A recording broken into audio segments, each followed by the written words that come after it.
Welcome back, YouTubers, to another TNA Impact Wrestling review of us, the British Fist. Not stealing our true gimmick at all here, none over than NJ, people.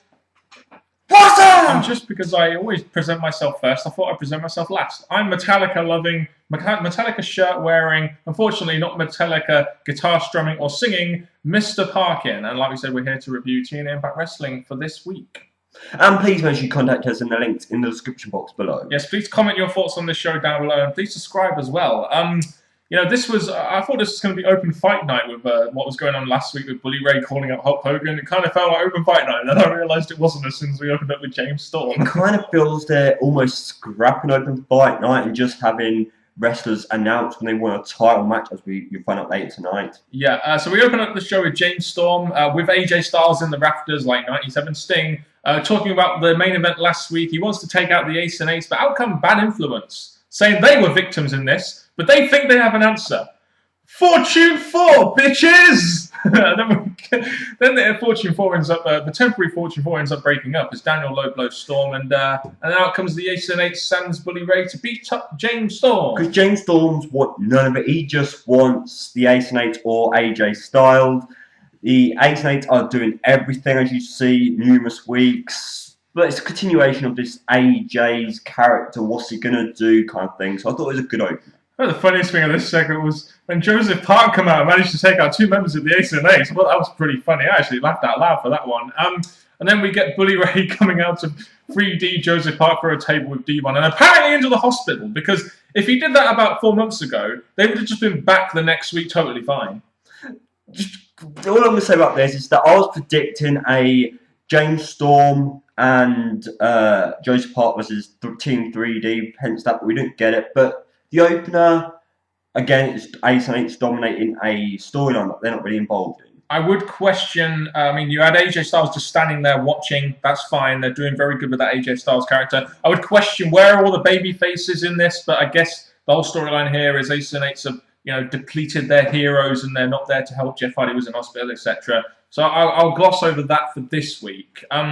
So we go to break. We get back from break, and we have Bully Ray in the middle of the ring, bigging up Aces and Eights, saying how they're taking out everyone's heroes, which they have done. He even run down a list in the main event, and Bully Ray says Hulk has until the end of the show to answer his challenge. They were really trying to sell that Hogan wasn't going to be there, and then like a couple of segments later, he was like there in the building. I don't know why I could have done this Bully Ray thing the first part before the break, but again, they're hyping up the rest of the show, which the opener should do. Exactly. Then the big main event of the evening was going to be Hogan calling out, Bully Ray calling out Hulk Hogan, sorry. So there we go.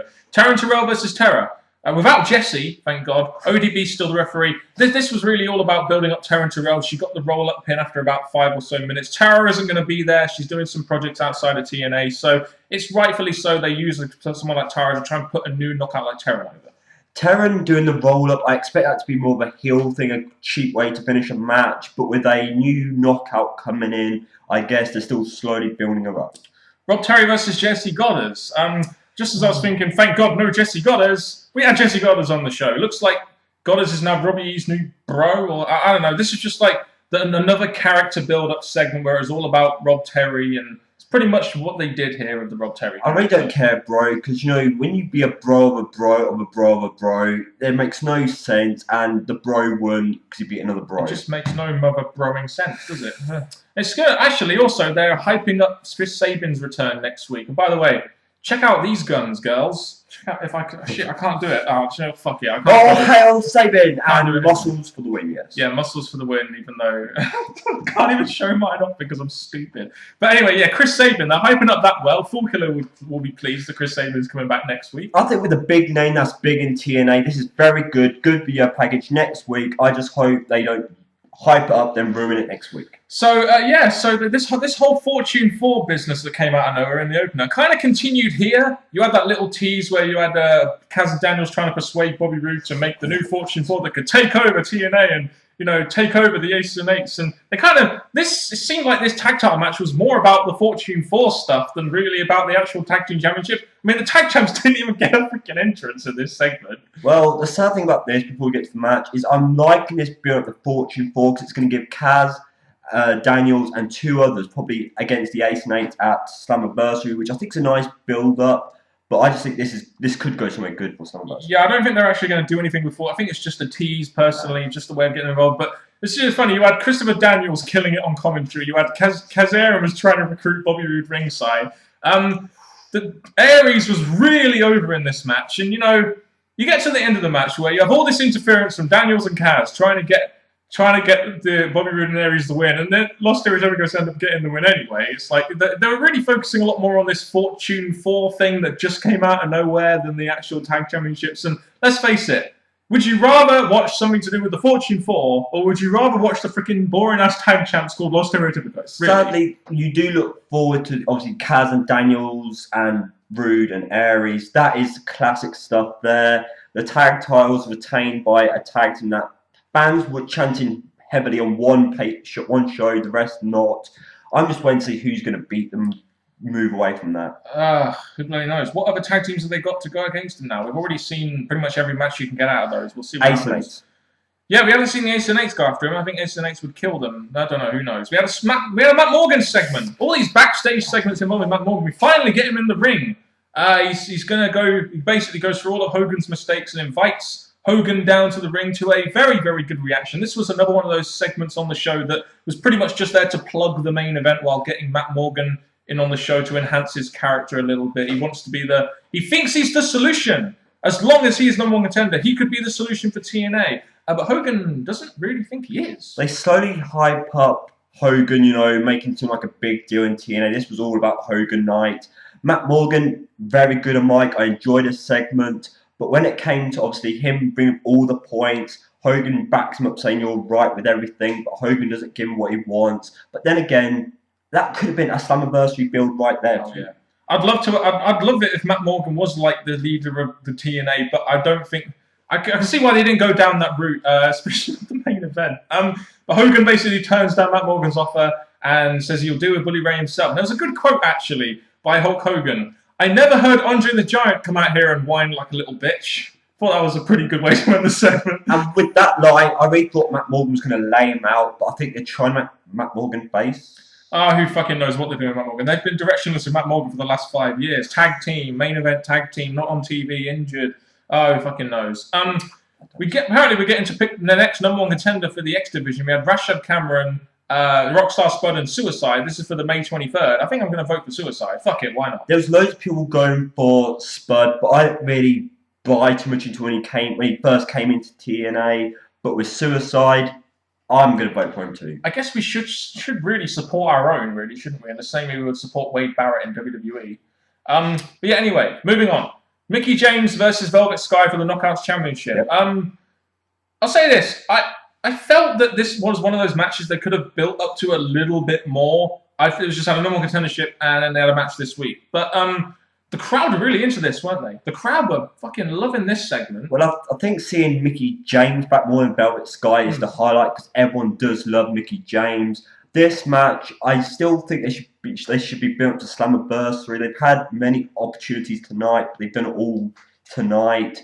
But this match has some good spots, but not a brilliant finish. No, I mean, you had Mickie James was very relentless with the injury, showing that that a character is becoming more relentless as she wants to go from the Knockouts Championship. But that finish, oh my god, that finish was just awful. And then not only was the finish awful, but right after the finish, the segment just ends. We don't see any Mickie James reaction for a possible heel turn. It just ended. And I was just like, you could have done something with the Mickie James character if you just kept on her reaction a little bit, as we know she's probably going to turn heel in the future at some point. I do think they could have continued to build up this feud, but now we've had Velvet Sky retain. Is it over, or are we going to get more next week?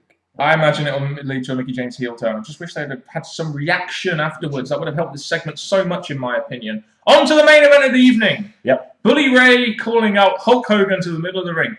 Crowd were into this big time. I mean, obviously, whenever Hogan's out there, the crowd really do seem to pop big. The segment was going along pretty well. You had Bully Ray spitting in Hogan's face, and Hogan hulks up and manages to make Bully Ray bail. So a 40-odd-year-old man bails from a 60-year-old man who's just had crippling knee surgery. That's very true, but he does make the joke at the beginning about his knees and how he's going to take him out. It's done to everyone else. They were hyping this up. Bully Ray and Mike, great person to finish with.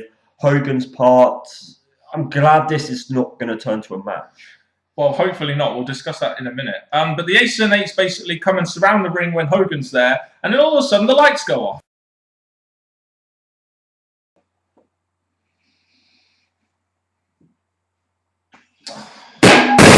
Dude, what are you doing, man? That's a new bat I just got. Dude, you always have to ruin my moment, don't you? Bloody hell. God. Right, so we had Sting come out to take out the whole of the Aces and Eights with Hogan. Once again. Yeah, so all that effort they did in rebuilding the Aces and Eights with Willie Ray, and you might have actually brought some people back into the Aces and Eights again. People are not going to buy into the Aces and Eights. Now Sting, an old man, and Hogan, an old man, took out the Aces and Eights pretty much single-handedly. I'm sorry, but this was ridiculous. Why do this? Why end the show like TNA always do with the fucking old guys? The sad thing is they're bringing back Sting. Yes, a long video package hyping up. He comes in, take out the Ace and Eight, continues to feud with Hogan. But I just don't think the Ace and Eight from this night never walk alone, and somehow Hogan and Sting seem temporarily teamed together to take out the growing faction. I know Schleg Daddy may be drooling at the fact that Hogan and Sting may be involved in a tag match at Slammiversary against the Aces and Eights, but I'm sorry, but have TNA not learnt? Have TNA really not learnt from their mistakes? Yes, Hogan and Sting may draw ratings short term. They're guys that people relate to in the past. They're actual stars, yes, we know. But so you've had like, Kurt Angle couldn't take out the Aces and Eights. Samoa Joe couldn't take out the Aces and Eights. It just reminds me of this stupid Immortal storyline where everyone couldn't take out Immortal, and then Sting, a 50-odd-year-old Sting, helped and won the title at the end of the day. It just reminds me of that so much. The young talent can't do it, but when Hulk Hogan, brother, and the Stinger are in the middle of the ring, they can take out the Aces and Eights. Just ridiculous. The sad thing is that really going to always emphasise on Hogan, hence the whole night. Sting, of course, they're going to give Sting his big return, but I don't think after the Aces and Eights, like Dan said earlier, week after week after week, attack, win, then this. Yeah, it just ruins the momentum a lot, doesn't it? But anyway, your overall thoughts on the show this week? Pretty good show. I was okay with it. I was liking it. The main event, it started good and dropped, but overall, I still think they've had chance to build up Slammiversary, but it seems like they've done the Slammiversary build on this show. Slammiversary is on June 2nd. They've got about 5 weeks to build to it. I do hope TNA actually start building to Slammiversary soon. I think that is very important other than the TV ratings. This show, it was mainly really on how you felt about the main event segment. I really didn't like this main event segment, so I thought the show was okay. There was there was a lot of like filler stuff there I didn't care too much about, but there was a couple of segments in there that I liked. The main event segment, I just can't believe TNA have actually done it. I really can't. So that kind of really puts a bit of a downer on my overall thoughts on TNA this week. That's all I'm going to say about that. So leave us your thoughts down in the comment section below on this show, more particularly on what happened in the main event and how you felt about that. Please put your thoughts in the comment section below. We have been the British Fist. Ka-ching. And this guy is going to give you a suitable outro. Yeah. Thank you very much, people. This has been a show that fans want to see. The main event, you tell me if you wanted to see it, from Mr. Parkin and me, NJ. Thank you very much for watching. Until next time, YouTubers, goodbye. Well, aren't the Aces and Eights great? This week, they were taken out by Hogan and the returning Sting with a base bat once again. Don't make me laugh, Aces and Eights. You are absolutely worthless. And do you know who else is worthless? 4-Dimension Fool Killer. Last week, I got him good. My promo, my picture that I made. And now, I'm going to say this to you, 4-Dimension Fool Killer. What are you going to do next? Like I said, you're nothing compared to me. And I want to see what you come back with next. Because believe me, the best is yet to come. Terminator NJ, you absolutely suck!